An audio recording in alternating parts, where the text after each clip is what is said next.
Olá, pessoal, tudo bem? Então, estamos aqui para a nossa quarta videoaula sobre a política externa do Segundo Reinado. E hoje, agora, nesta videoaula, nós vamos falar sobre as intervenções brasileiras na região do Rio da Prata. Ok? Então, até o momento, nós mostramos, né, por exemplo, o rompimento das relações diplomáticas do Império com o Reino Unido, né? Rompimento esse que durou 3 anos, né? De 1863 até 1865. Nós vimos, em outro momento, quais eram os objetivos e quais foram as atuações do governo do Império Brasileiro com relação aos países platinos, aos vizinhos do Brasil da Bacia Platina, certo? Paraguai, Uruguai e Argentina. E nesta videoaula nós vamos começar a tratar dos principais conflitos com os quais o Império se envolveu na região do Prata, ok? Bom, então, o primeiro conflito, ele foi a guerra contra Oribe e Rosas. Antes de mais nada, é preciso explicar, né, em que condições o Império se sentiu em condições, em que situação, em que contexto o Império se sentiu em condições de interferir no governo de outros países. É preciso observar que, lembrando de aulas anteriores, o Brasil teve momentos conturbados anteriormente, em que o Brasil, inclusive, chegou a ser derrotado, né, do ponto de vista militar, né, no caso da Guerra da Cisplatina, em que o Império chegou a perder um território, né, não perdeu para a Argentina, mas, né, deixou de dominar aquele território do que é hoje o Uruguai, a sua província Cisplatina. Em seguida, o Brasil mergulhou numa fase de instabilidade, marcada por, inclusive, guerras civis espalhadas por todo o território brasileiro. E nesse período no qual o Brasil enfrentou problemas internos, o Brasil teve muito pouca interferência nos seus vizinhos, certo? Porque ele estava resolvendo seus problemas internos.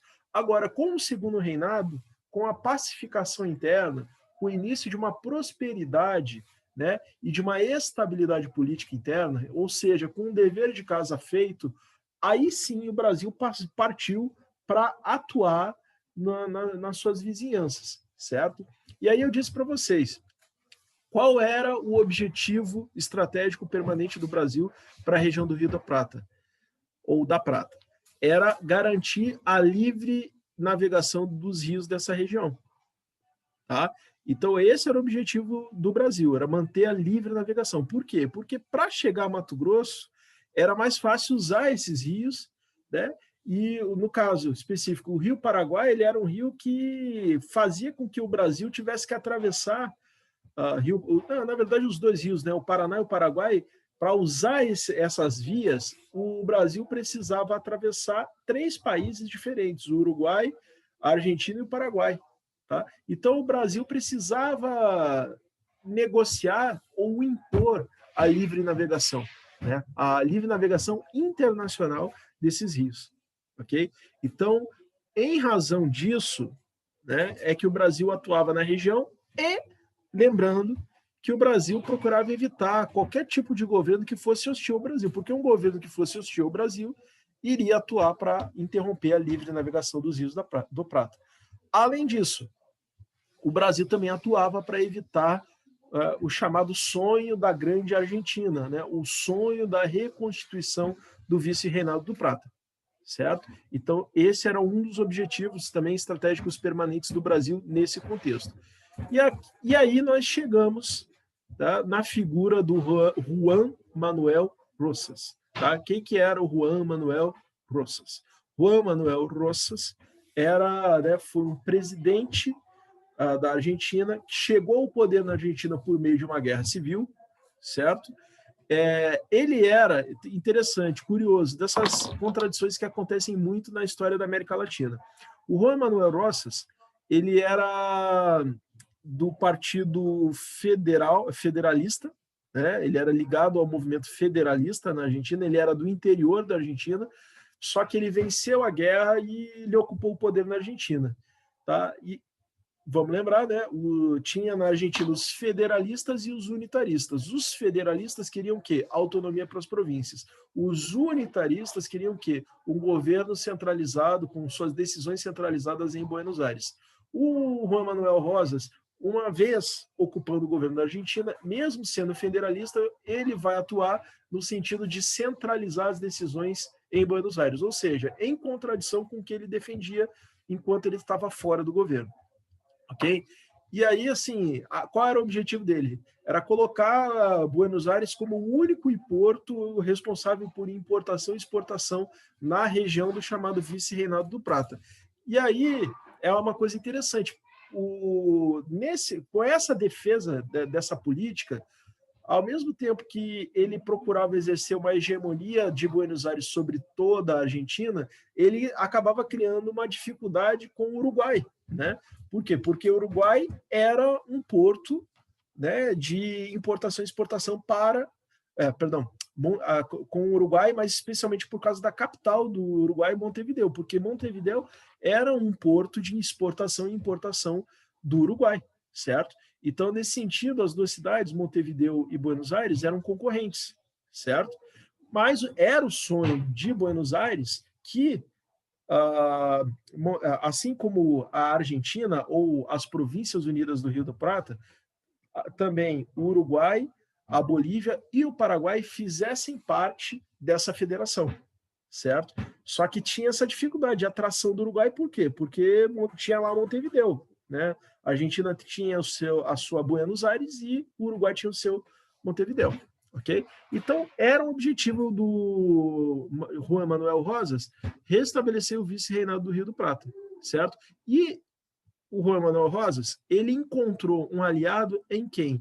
No Manuel Uribe, tá? Quem que era o Manuel Uribe? Era um político do Partido Blanco que alcançou o poder com o apoio do Rosas. E o Uribe, ele fechou com o Rosas, né? Não, tá certo, isso tem que acontecer. Ou seja, o Uruguai e a Argentina têm que se unir num país só, certo? Eles chegaram juntos a essa conclusão.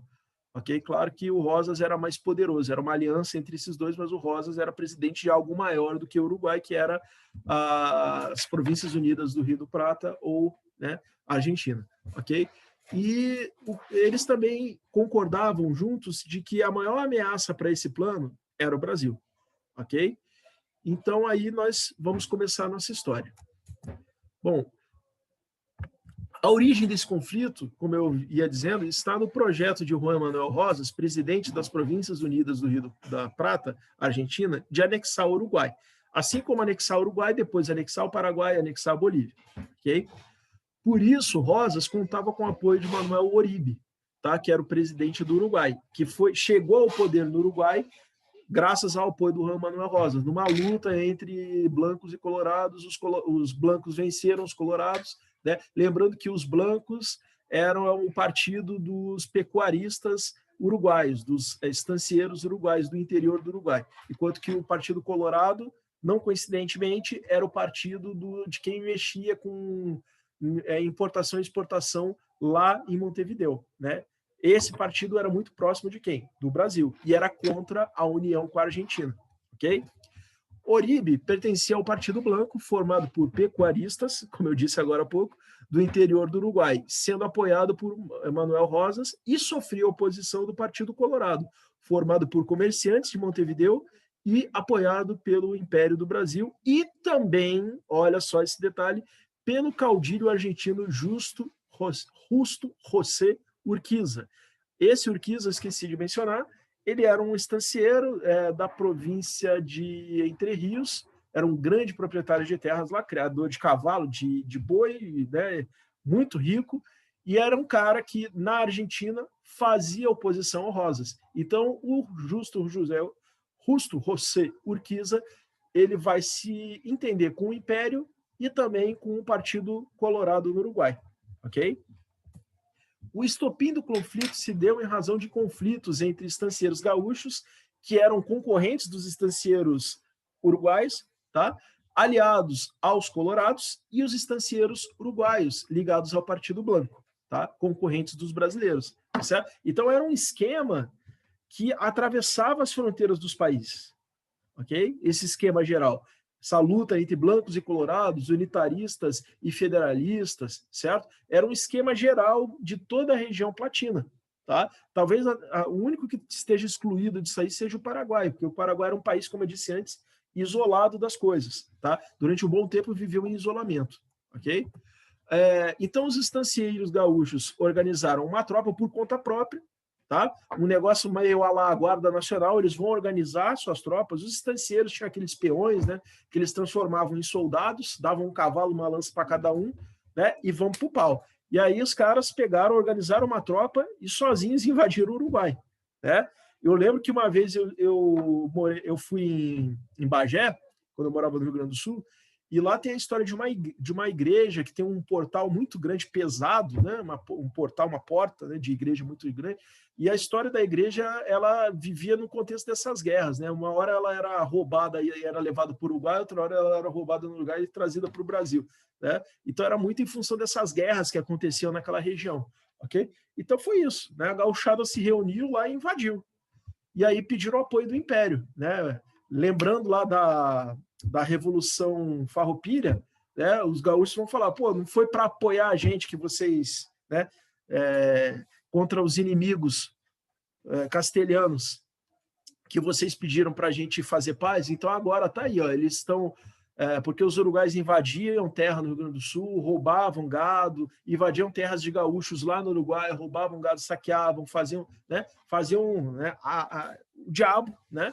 Então, diante disso, os gaúchos vão mandar uma petição para o governo, vão falar, ó, nós estamos invadindo aqui e queremos o apoio de vocês, certo? E aí o governo imperial teve que correr atrás do prejuízo. Então, organizou Exército, Marinha e mandou para lá também para dar o apoio para a gauchada, ok? E a Marinha, na época, né, a Marinha brasileira, ela era imbatível aqui na América do Sul, né? Não tinha uma marinha maior do que a Marinha brasileira, marinha com mais poder de fogo do que a Marinha brasileira. Então, só a presença da Marinha brasileira ali no estuário do Rio do Prata já era uma garantia de que esses países envolvidos ali ficariam isolados, no caso, o Uruguai e a Argentina. Tá? Lembrando que o presidente do Uruguai e o presidente da Argentina estavam hostis ao Brasil nesse contexto. Então começa uma guerra, na verdade, por uma agressão do Brasil contra o Uruguai, uma agressão dos gaúchos contra os uruguais, mas que tinha uma razão de ser porque os uruguais também fizeram por, digamos, merecer, tá? Essa atitude hostil. Okay? Então o governo do Império teve que mobilizar o exército e a marinha contra o Uruguai, e depois que o Uruguai foi vencido, aí foi instaurado um governo favorável ao Brasil, um governo do Partido Colorado na Argentina. Feito isso, a guerra teve que ser feita contra o Rosas, porque o Rosas era aliado do Oribe. Então, né, no ano seguinte, 1852, vai ser a Argentina invadida, e aí o Brasil vai ter o apoio do Justo José Urquiza, né, as tropas do Urquiza, que também era um caudilho, né, que era um cara que botava peão com cavalo e lança também para atacar. Então juntou, né, colorados, tropas brasileiras, gauchada, né, caudilhos gaúchos, e o caudilho Justo José Urquiza, eles se juntaram, formaram uma força gigante naquele contexto, tá? E partiram para cima de Buenos Aires. E ali nas proximidades de Buenos Aires, numa localidade chamada Montecáceros, os argentinos que apoiavam o Rosas vão ser derrotados, né, na Batalha de Montecáceros. E aí a cidade de Buenos Aires ela vai ser conquistada, e inclusive, né, pelo menos uma vez na história, tropas brasileiras vão tomar Buenos Aires e vão fazer um desfile como conquistadores nas ruas de Buenos Aires, ok? E aí interessante colocar quem foi o comandante das tropas brasileiras nesse conflito? Foi nada mais, nada menos do que Luiz Alves de Lima e Silva, certo? Que, por seus serviços, foi promovido ao posto de tenente-general e recebeu o título de Marquês de Caxias, certo? Então, estão notando que a carreira do Caxias ela está evoluindo conforme os acontecimentos estão se dando aí no segundo reinado, ok? Nas duas intervenções, o Brasil contou, isso foi importante também, né? Mesmo o Brasil não estando muito bem diplomaticamente com a Inglaterra, ainda não tinha rompido relações, só vai romper lá em 1863, a gente está em 1851, 52, tá? Então, o Brasil conta com o apoio da Inglaterra e da França nessa intervenção. Por quê? É porque eles eram bonzinhos?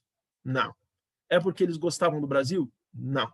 É porque tanto a Inglaterra quanto a França se interessavam na navegação internacional dos rios do Prata, certo? Então, para esses dois países era importante entrar no interior da América do Sul para levar suas mercadorias lá para dentro e também comprar o que eles tivessem para vender. Principalmente naquela época era erva mate, né? A erva mate que até do Paraguai eles compravam, ok? Então esse era o interesse desses dois países. Países não têm amizade, países têm interesse. Então esses eram os interesses tanto da Inglaterra quanto da França, ok? Então, com a vitória na guerra contra Oribe, do Uruguai, e Rosas, da Argentina, o governo do Império conseguiu impor governos que lhe eram favoráveis tanto no Uruguai quanto na Argentina. Tá? Então, olha só, no Uruguai foi instaurado no governo Caudilho Colorado Fructuoso Rivera. Até tem uma cidade na fronteira com Santana do Livramento que chama Rivera, né? Santana do Livramento, Brasil, Rio Grande do Sul, Rivera, Argentina, Rivera, Uruguai, né?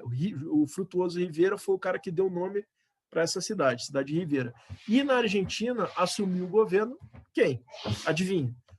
Justo José Urquiza, certo? Se tornou presidente da Argentina, tá? 2 governos favoráveis ao Brasil, tá? Bom, e aí, tá, gente? A gente vai encerrando por aqui, tá? Mais esta videoaula. Na próxima videoaula eu já dei spoilerzinhos ali, vocês já devem ter uma ideia do que vai ser, tá? Mas, por enquanto, a gente vai encerrando com essas duas figuras aí que assumiram o governo do Uruguai e da Argentina, tá? Até a próxima aula. Um abraço a todos.